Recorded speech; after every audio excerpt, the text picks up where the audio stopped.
poof and its way. Welcome to It's a Bit Dodgy, in it, with myself, Peter Renn, where we start again. Welcome to the Bit Dodgy, in it, with Peter Renn.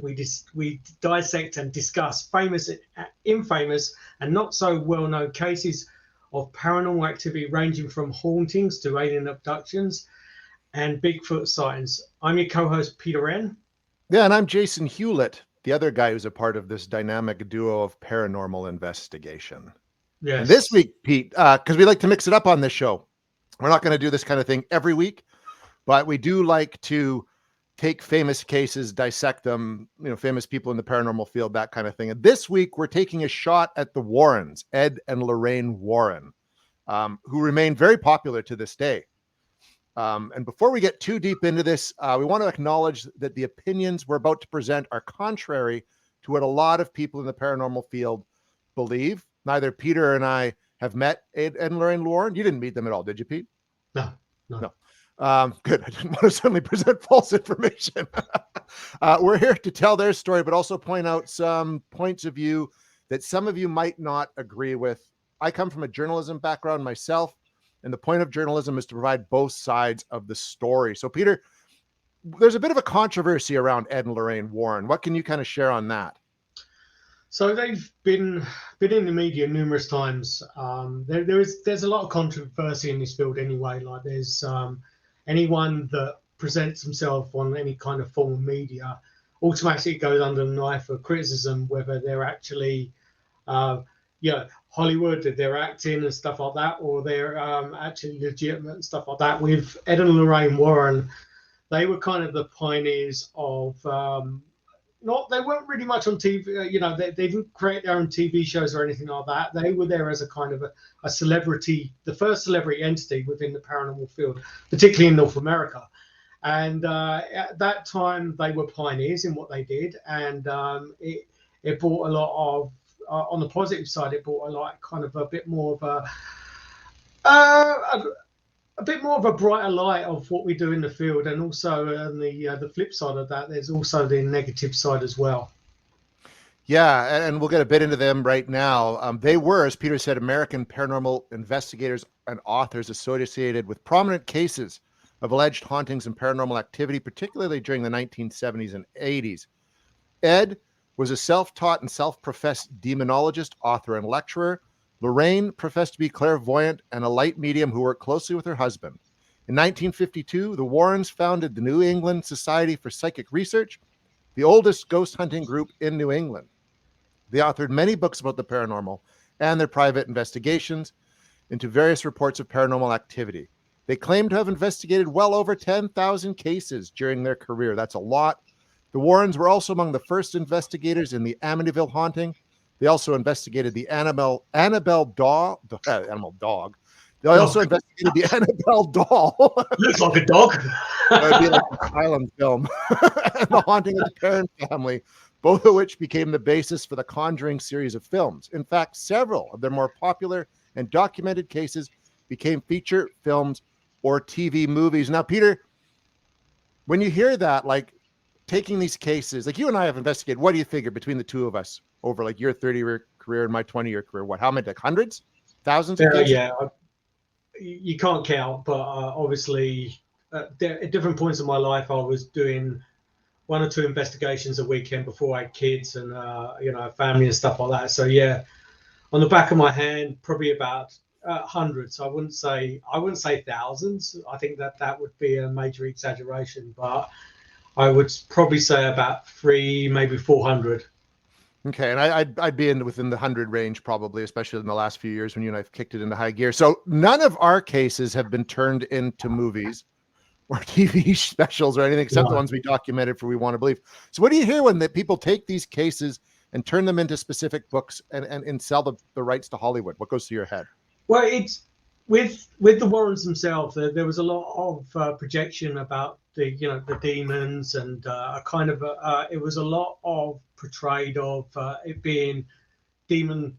Everything was a demon-like activity, and obviously that kind of element in the Hollywood area would particularly sell. And they even before, obviously, when Ed was around and alive, and Lorraine was as well, they kind of cashed in on that, and they became very popular because it was it was a very unique thing to talk about in the late, in the 60s, 70s, and 80s as well, because like I say, in North America there wasn't anyone around, so they were kind of, they took that celebrity status and they run with it, and obviously their legacy is still being held today.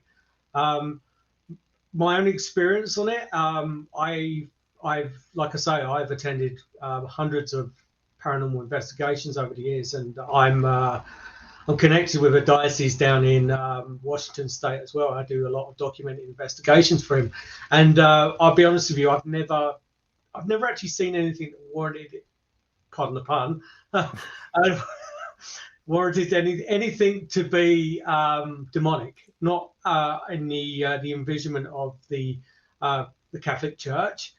And I've never seen anything that any physical representation to the amount of dialogue that you've seen on these recent movies from the Warrens as well.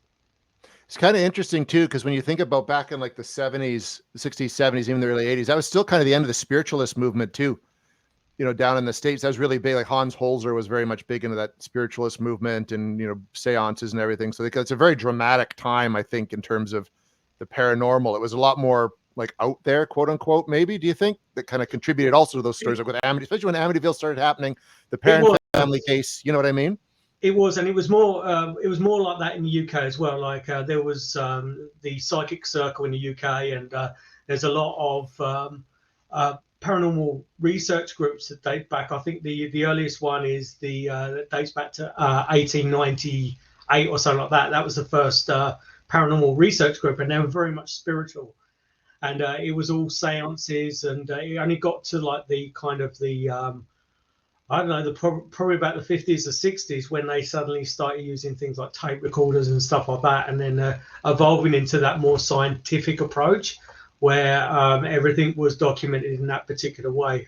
Back before that, though, it was all about spirituality and feelings and stuff like that. And I've been on both sides of that fence in my paranormal career, and it is, the spiritual side is effective, and we do. My own personal opinion is as well, over the years, because of the amount of technology, our senses get diluted with the amount of technology, and we tend to use more of equipment than what we do of our own senses to dial into spirits and stuff like that, which, in the modern day of time, people want what we deem as evidence, like concrete evidence, the EVPs, the pictures and stuff like that, rather than how I feel and, that kind of thing. And it's a different element now, that's for sure, than what it used to be. Well, yeah, and we could dive into that on a whole other episode.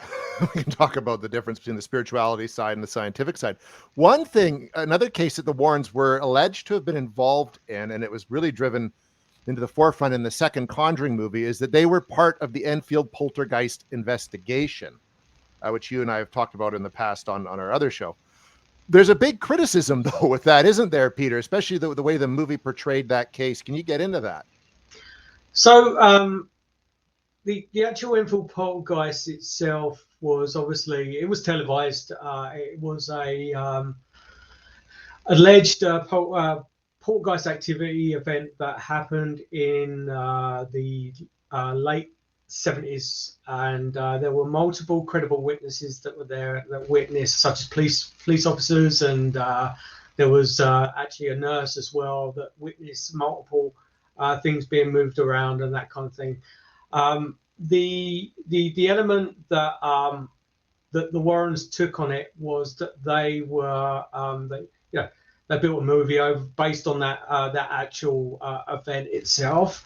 But when you look back at the reports of the original investigation group that did the actual investigations, the Warrens weren't even allowed to step near to that investigation. In fact, that they were told quite outright that they weren't allowed in that proximity. And there's numerous amounts of correspondence that amount to that as well. So it kind of puts a pledge to say, well, what exactly is behind what they're saying. What is their motive? If quite honestly, if the the witnesses and the investigators that were there just turn around and say no, the Warrens never attended.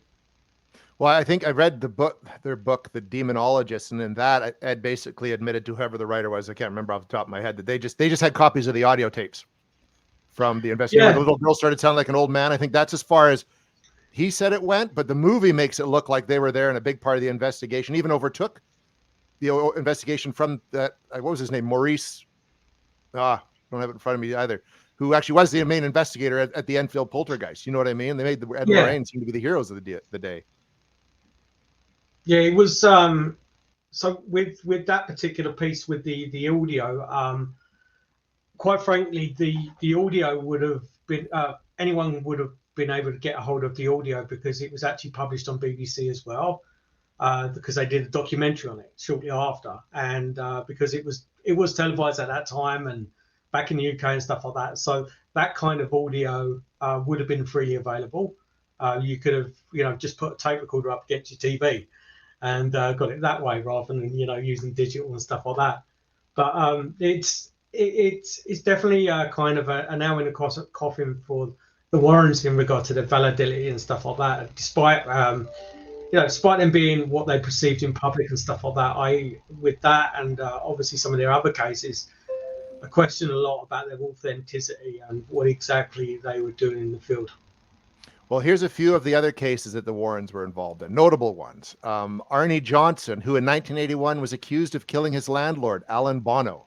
Ed and Lorraine Warren had been called prior to the killing to deal with the alleged demonic possession of the younger brother of Johnson's fiancée. The Warrens claim that Johnson was also possessed. At trial, Johnson attempted to plead not guilty by reason of demonic possession, but was unsuccessful with his plea. This story served, of course, as the inspiration for The Conjuring, The Devil Made Me Do It, and was detailed in the 1983 book, The Devil in Connecticut, by Gerald Brittle. I believe he's the one that wrote The Demonologist as well. In 1986, Ed and Lorraine Warren arrived at the Snedeker House, a former funeral home, and proclaimed it to be infested with demons. The case was featured in the 1993 book, In a Dark Place, The Story of a True Haunting. A TV film was produced for the Discovery Channel in 2002. And in 2009, The Haunting in Connecticut came out, and it was very loosely based on the Warrens' version of events. Also, Pennsylvanian residents Jack and Janet Smurl reported their home was disturbed by numerous supernatural phenomena, including sounds, smells, and apparitions. The Warrens became involved and claimed the Smurl home was occupied by 4 spirits and also a demon that allegedly sexually assaulted Jack and Janet. The Smurls' version of the story was the subject of a 1986 paperback titled The Haunting, later a TV film of the same name. Wow. Make you think that there's monsters around every corner, Peter. What do you think when you hear about all that? Just a couple of them. The very first case that made it to the Conjuring movie. It was the event actually happened. There's no denying that, and it was televised and stuff like that. But then going back to it, the Warrens weren't really present during that time. They were only called in to the end of the case. So there was no kind of. I know Hollywood have got a hold of it and stuff like that, but and the thing is about their books as well. Like I read 3 of their books. There's no tale, like a tail end of their stories, because the books I've read, they're all short stories about their investigations and stuff like that, and they're always mentioning a priest or a particular individual, but there's no follow up on these people. Like there's no trail of them. They don't even exist, half of them as well. Like the one particular story, I think it was in the demonologist book, where they were talking about a black priest who was an exorcist, and they were working with him as well. And you can't even find this guy. And and the people I've been asking in that field as well, no one's even heard of him as well. So I don't know. It's all shady stuff, and they've made a good coin out of it as well. But it's like I say, if you honestly like. The movies are great, don't get me wrong, they're great entertainment and stuff like that, but buying into the elements of what is in what they describe within these movies, I would take very lightly, because it's made a legacy out of them, all of this popularity and stuff like that. Well, it has. In fact, horror author Ray Garton, who wrote an account of the alleged haunting at the Snedeker family, later called into question the veracity of the accounts contained in the book, saying, quote, "The family involved, which was going through some serious problems with alcoholism and drug addiction, could not keep their story straight, and I became very frustrated. It's hard writing a nonfiction book when all the people involved are telling you different stories."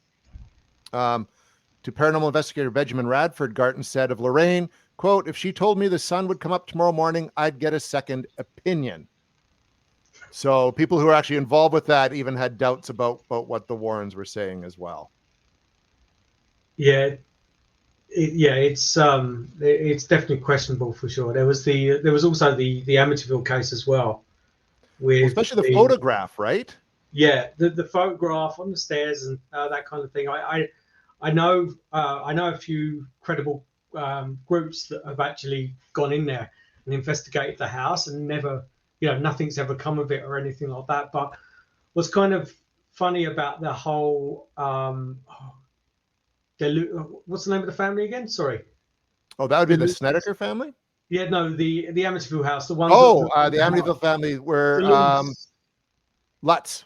The Lutz family. Sorry, yeah, the Lutz family, because they actually came forward a few years later and admitted that it was all a big hoax, when they just thought out one night when they were having a wine party.